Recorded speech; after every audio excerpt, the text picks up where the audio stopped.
هاد الحشره من الفصائل النادره من الصراصير سميتها نويان. نويان حيت خدت معارك بزاف في الحياه، ونويان خديتها من واحد الاسم مقتصب من واحد الفيلم.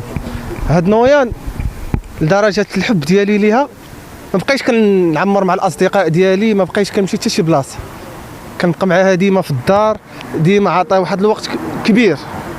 لقيت مشكله مع الوالدين ديالي. انا المشكله هو كيقول لك مربي الكبده على زرزور، وهي ماشي زرزور، هي واحد الفصيله نادره اللي الانسان مابقاش كيعرف كيفاش يتفاعل معها. واليوم انا جيت باش الناس تعرفها وتعرف القيمه ديالها. هذه كاينه في واحد السلسله ديال الحشرات اللي نادره اللي تقطعات هي، اذا غيكون واحد الخلل بالسلسله. الاب ديالها مات غير دابا مده ديال 4 ايام اللي افتقدناه، وبغيت ندير ليه واحد جنازه ولكن ما خلاوناش، ما كيامنوش بهذا الشيء في المجتمع ديالنا.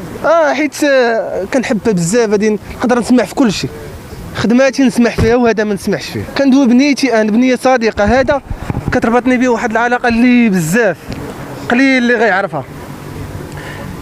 غيعرفها، واللي عنده مع الحشرات والحيوانات هما اللي كيعرفوا القيمه ديال هذا الشيء. دابا كاين مع وليداتها كتردع فيها الشيء. الحشرات كيعطيو واحد القيمه كبيره للابناء ديالهم. شي كيفاش كتعامل مع الابن ديالها، باذن الله ما غتموتش هذه، حيت انا عاطيها الرعايه الكافيه وكل شيء. الروتين اليومي ديالها كنتقدى لها شي حاجه غاليه بزاف، اغلى ماركات ديال الكرافس اللي كاينين في المغرب كناخذهم لها، ماشي كناخذهم من الاحياء الشعبيه، لا كنهبط ناخذ الكاليتي ديال الكرافس.